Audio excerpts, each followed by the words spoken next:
हर कदम जो तुम आगे बढ़ाओ, तुम्हें पता होना चाहिए कि ये कदम तुमने किस ओर बढ़ाना है।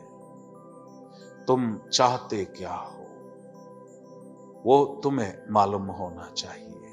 जीवन के जो 12 क्षेत्र हैं, उन 12 क्षेत्रों में तुम अपने आप को बार बार लिखो, तुम चाहते क्या हो।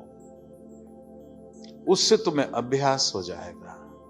फिर उसके बाद उसको वो लिखो जो कि तुम अनुभव करो कि तुम्हें मिल गया है।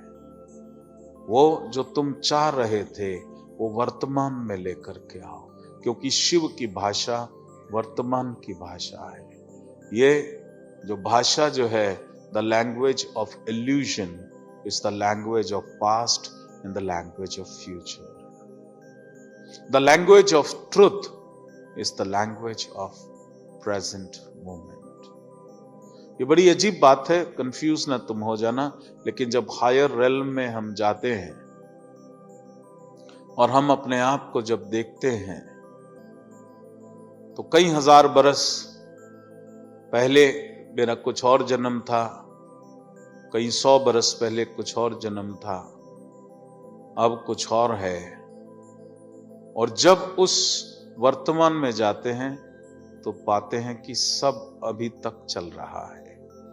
हर चीज साइमल्टेनियसली, वो पास्ट, वो 1800 सदी, वो 1600 सदी, वो 1900 सदी, वो 2000 सदी, वो सब I am together, I am enacting a play. कभी कुछ हूं, कभी कुछ हूं। लेकिन जैसे ही मैं उस स्थान पर होता हूं और अपनी उस आत्मा के फ्रैगमेंट्स को मैं अपने भीतर जब समेट लेता हूं, तो साइमल्टेनियसली मेरे सारे कर्म सिमट जाते हैं और मैं वर्तमान में, मैं उस आत्म साक्षात्कार की स्थिति में मैं स्वयं आ जाता हूं। ये जब तुम ज्ञानमय कोश में प्रवेश करते हो, जो उपनिषद कहते हैं कि जैसे कोसों मील दूर पर्वत श्रृंखला है, कितने सारे पहाड़ होंगे कई कोस में, उतने ही बड़े पहाड़ एक एक व्यक्ति के कर्मों के होते हैं, उन संचित कर्मों के। एक एक कर्म जागृत होता है और वो प्रारब्ध भोग बन करके उसके जीवन में आता है और उसको वो भोगता है, दुखी होता है।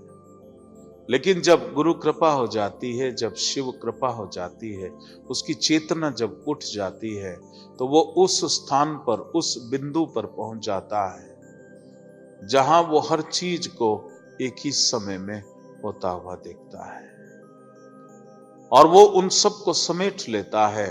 उसी बिंदु में सब सिमट जाता है और जैसे ही वो सिमटता है, वो सारे कर्म उसके दूर हो जाते हैं और वही क्षण होता है आत्म साक्षात्कार।